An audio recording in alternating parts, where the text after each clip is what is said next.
મારા ફાધરને જ્યારે બ્રેઇનમાં ક્લોટિંગ થયું અને લેટ્રિન બાથરૂમ પથારીમાં થતા હતા, વરસ થઈ ગયું, કદાચ 3600ની ઉપર ડાયપર બદલ્યા હશે.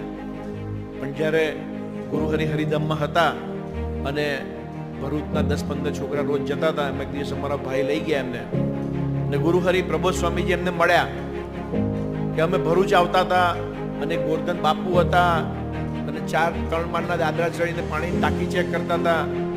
અત્યારે તમારું શરીર આવું થઈ ગયું, 2 જણને પકડીને લાવવા પડ્યા.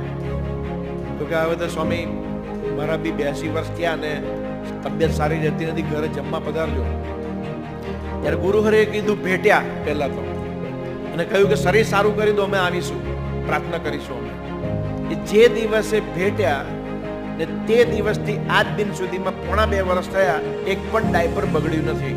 આજે ગોરધન દાદા સારા જ છે. તો જે ક્લોટ